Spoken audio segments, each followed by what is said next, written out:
Avui comencem un altre episodi de Talent Convidat. En aquest cas entrevistarem Alfons Márquez. Alfons Márquez és cap de la unitat de negoci a l'EPAM i és un professional dels sistemes d'informació. És de Vic i està actualment entre París i Amsterdam. Bona tarda, Alfons. De Vic a París i Amsterdam, com vas arribar-hi? Què vas estudiar per estar on estàs avui? Hola, bona tarda. Bona tarda, Carles. Moltes etapes entremig, com tot, no és res lineal, sinó que es fan recorreguts que passen per molts països i molts llocs diferents. En tot cas, per fer-ho resumidament, molt de pressa, és des de tenir la sort de néixer a la comarca en un entorn civilitzat i amb moltes possibilitats i de tenir moltes coneixences, vaig anar a parar, evidentment, com molta gent a Barcelona per fer els estudis i d'aquí a les primeres feines em van portar de treballar a Barcelona, Espanya, Portugal, Mèxic, França i d'allà, una vegada mogut, una mica viatjar per totes les zones, per tots els continents, fins a acabar als Estats Units, 5 anyets, i ara tornar a Europa un parell d'anys ja entre aquests dos bons països. I com et vas formar, Alfons, per fer aquest trajecte que ara m'explicaves tan transversal? En què t'has especialitzat per arribar a ser un professional dels sistemes d'informació? En un primer terme, tota la part d'enginyeria. Soc de formació enginyer informàtica. De totes maneres, l'evolució m'ha portat a una bona part de gestió i com a la necessitat de gestió he hagut de treballar molt més sobre tota la part d'administració d'empreses i fer algun màster al respecte. O sigui que, com molta gent, una carrera relativament estàndard, enginyeria, part tècnica, llavors comprens que la part humana és important i llavors, evidentment, evoluciones i poses el cursor en un moment una mica més a la part de les persones. I en aquesta trajectòria professional, en quins camps empresaris has estat? En quins tipus d'indústria o d'empresa has pogut treballar? He treballat en dos tipus diferents d'empresa. La primera són empreses que el seu negoci és donar serveis de nivell de tecnologia digital. I d'aquí he fet consultoria. Vaig tenir també la sort de treballar amb una de les grans empreses de la comarca, de Seidor. Vaig estar al meu debut, amb moltes gràcies a l'Andreu, al Santi i amb el Josep per l'oportunitat. I d'aquesta part de sistema d'informació a consultories, vaig passar a unes consultories ja d'un punt de vista molt més d'àmbit global. La primera va ser Computer Science Corporation i llavors vaig passar per Capgemini també.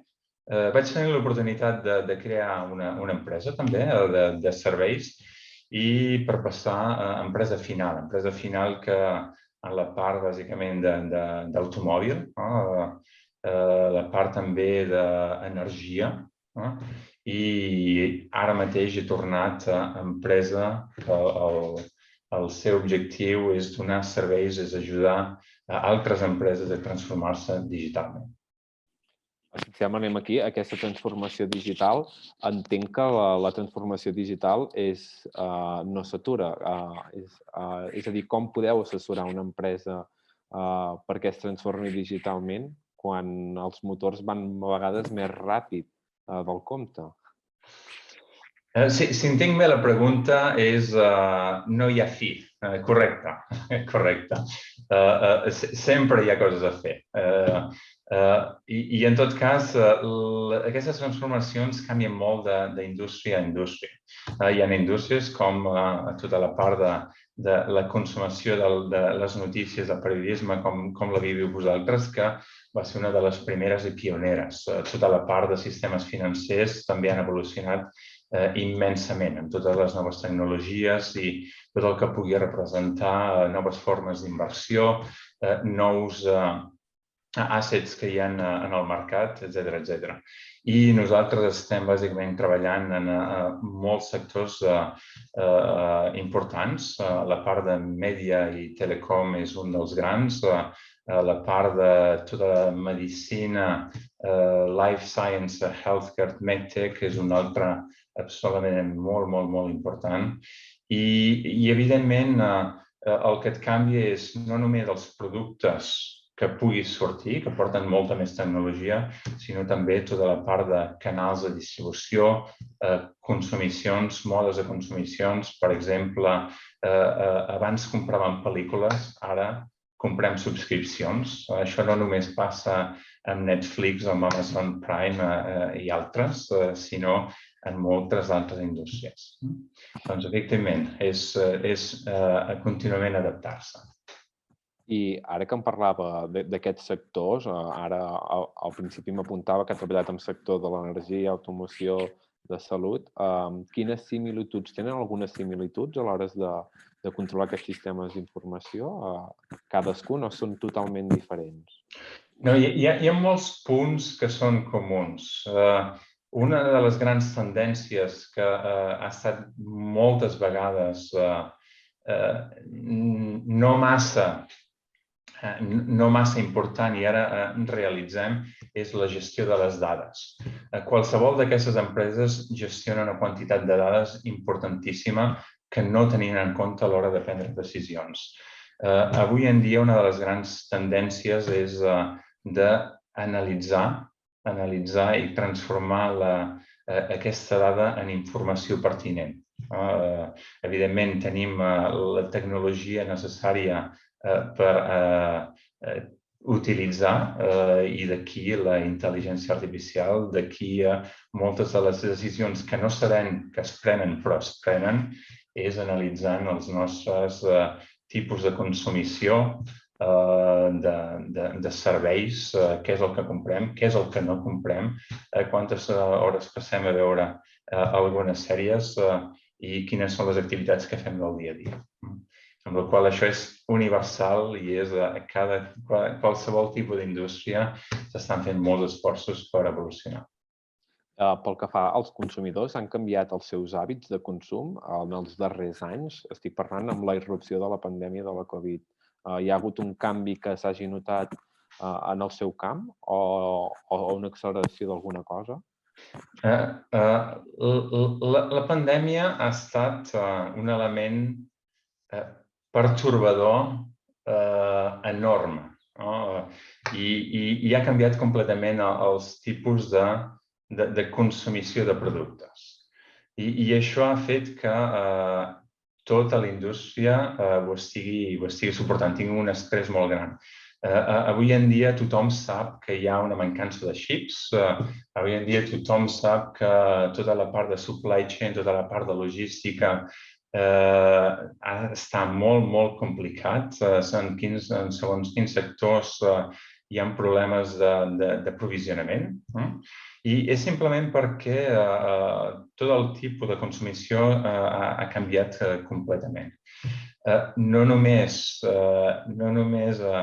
ens movem menys, consumim més a casa i això fa que tipus de sector hagin vist un boom en les seves facturacions. Parlem, per exemple, de qualsevol dels grans empreses digitals, que sigui Amazon, com Google, com Netflix, com altres han vist un impacte molt positiu en els seus negocis. I altres empreses o altres indústries, mirem el cinema, per exemple, ha sofert extremadament. Amb la qual sí, hi ha hagut un impacte molt gran i haurem de tenir encara molts mesos endavant per estabilitzar totes aquestes tensions que el Covid ha generat. Així doncs, quins reptes se'ls posen al davant? Quins reptes professionals de transformació digital tenen?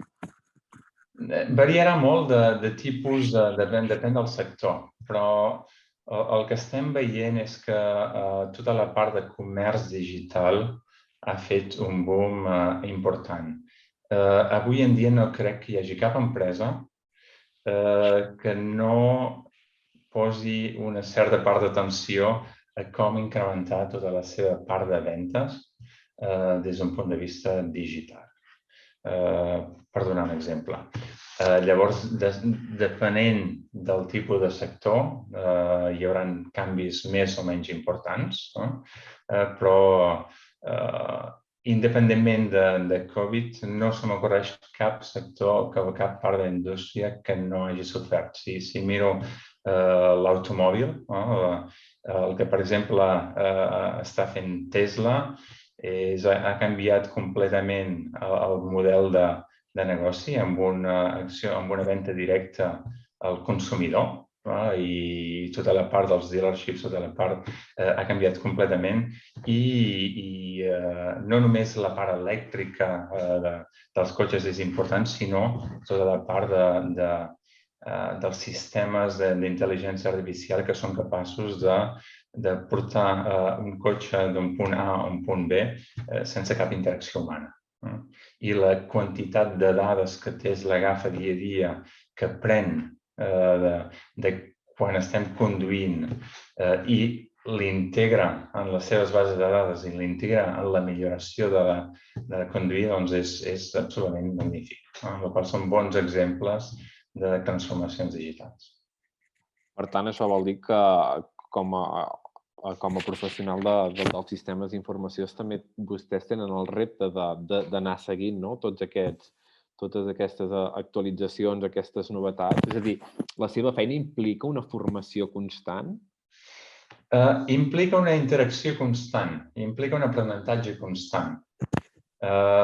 És extremadament important ser curiós, és extremadament important compartir, crear xarxes de persones que estan molt especialitzades en alguns dels punts de transformació en cada un d'aquests sectors i tenir una bona interacció, veure quines són les tendències i, evidentment, és adaptar-se contínuament, aprenentatge continu.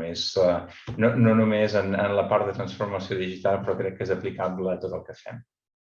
Per tant, aquesta podria ser una recomanació a algú que es volgués dedicar a aquesta professió, no? Que volgués aprendre contínuament, interaccionar. Crec que avui en dia qualsevol tipus d'activitat requereix adaptar-se ràpidament a l'entorn. Si mirem des d'un punt de vista una persona que treballava en el màrqueting fa 20 anys o com es treballa en el màrqueting avui en dia, ha canviat completament.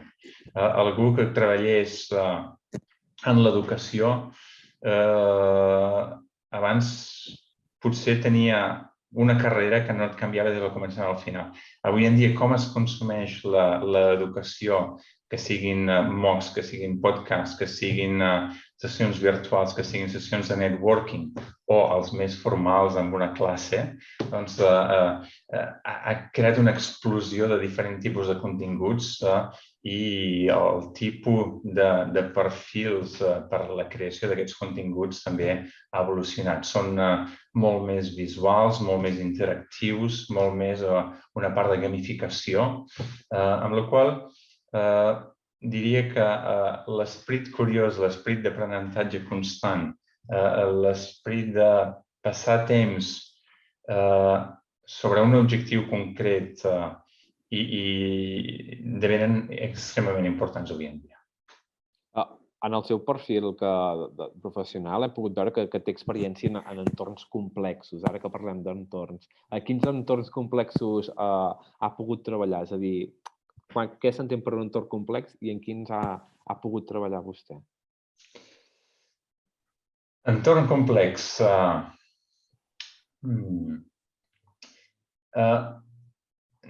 Diríem que els entorns complexos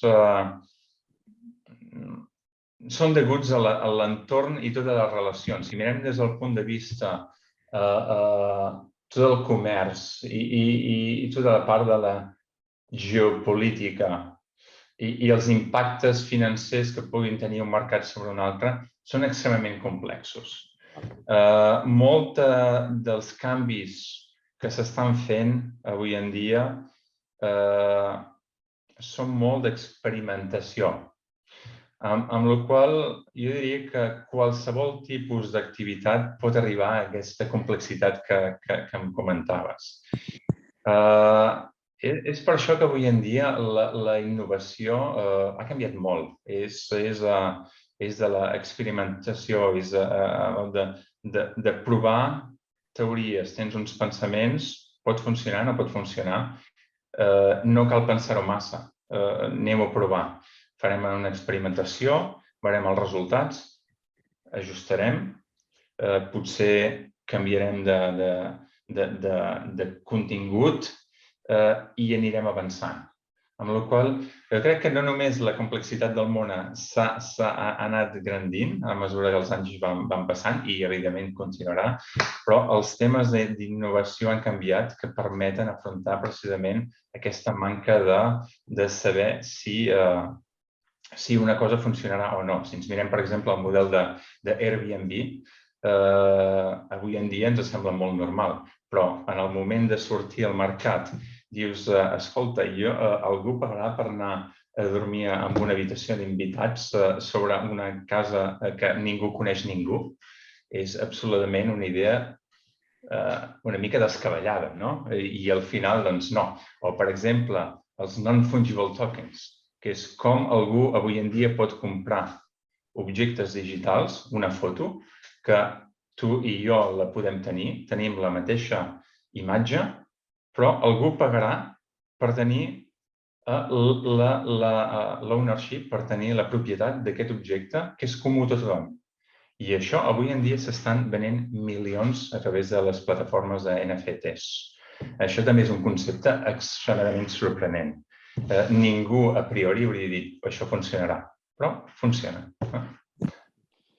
I ara que parlem d'aquests entorns on ha estat tant a Europa com a Nord-Amèrica, com s'ha treballat? És a dir, es pot treballar de la mateixa manera tot arreu? Aquests sistemes funcionen de la mateixa manera arreu? Hi ha algunes especificitats en funció del territori o no? O és igual? Sí.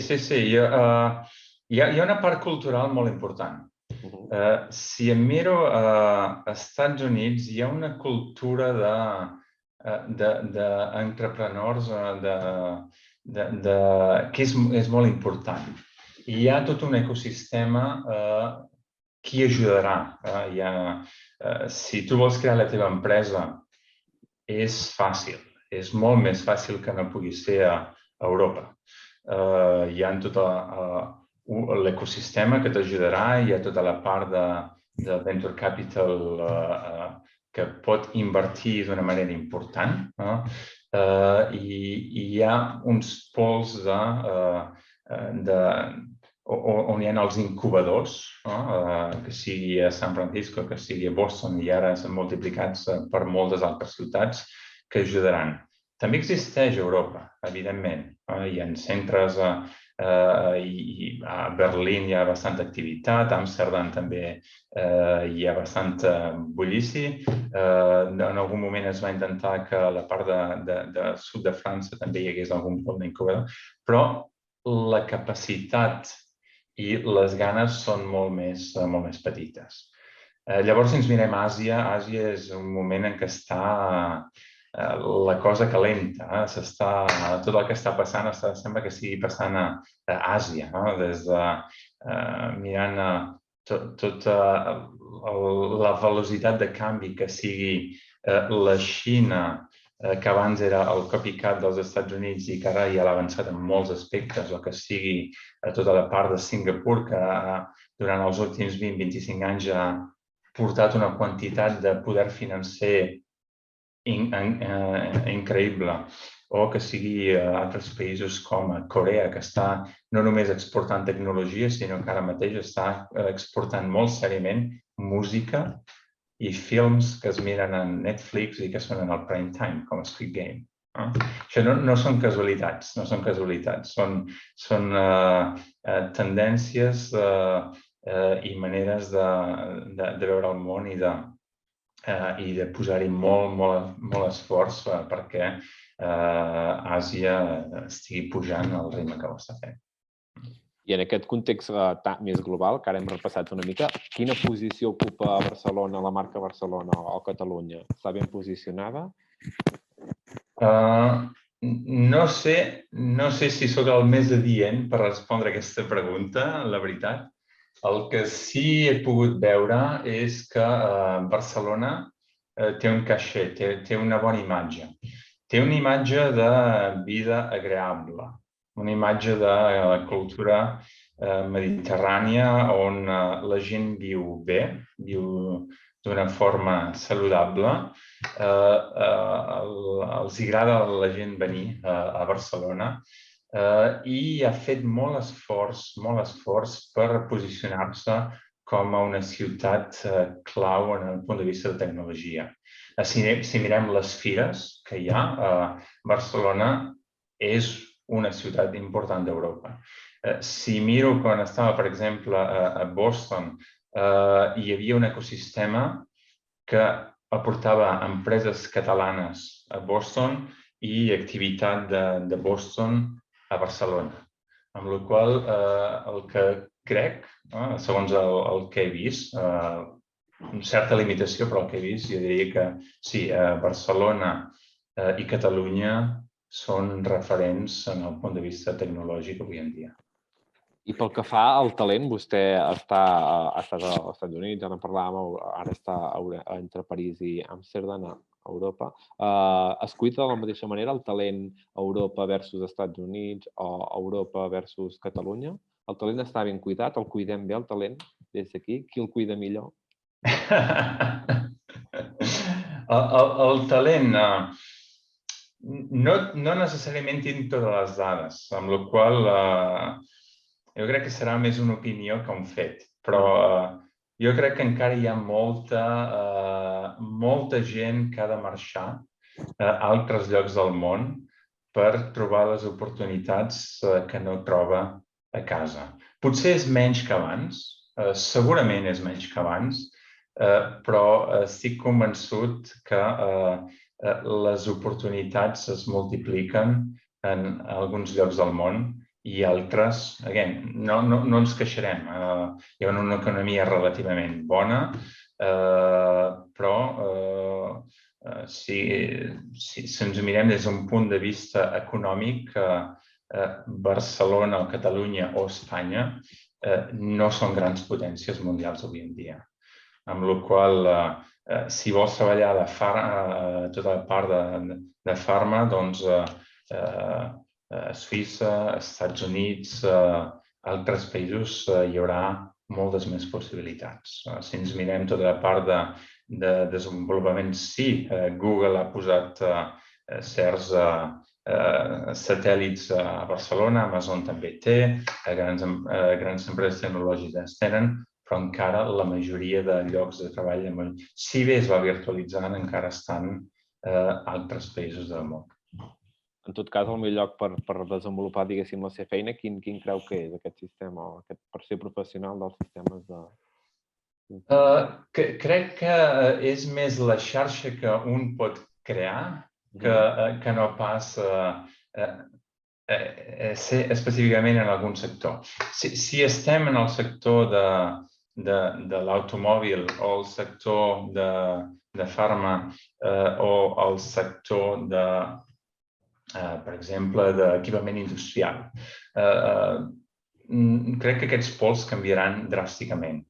En la part de tecnologia, evidentment, els Estats Units continuen sent un referent.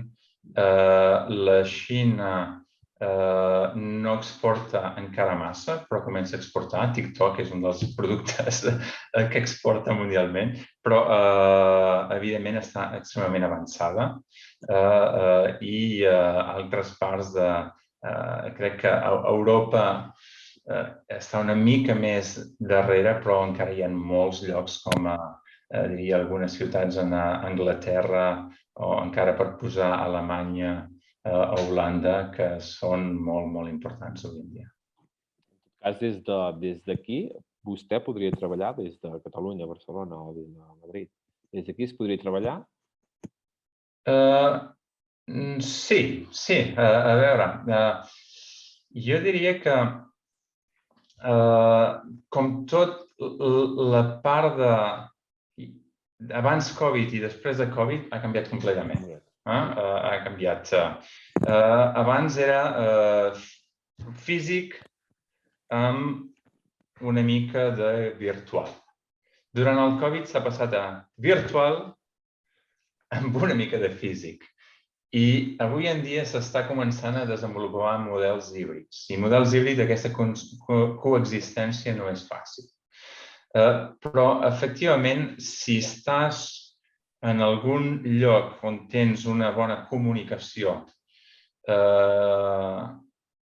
a nivell aeroports o trens, etc., crec que es pot fer. Però el que no crec és en entorns completament virtuals o en entorns completament físics. Ha de ser una coexistència. També depèn, evidentment, del tipus de feina que s'hagi de fer. Sí.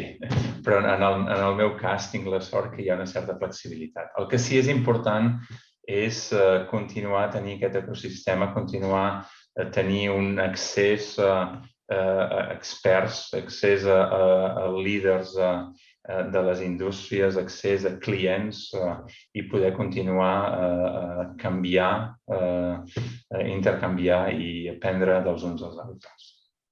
Doncs fins aquí el talent convidat d'aquest desembre. Moltes gràcies, Alfons, i fins la propera. Molt bé, ha estat un plaer. Moltes gràcies a vosaltres. Fins aviat.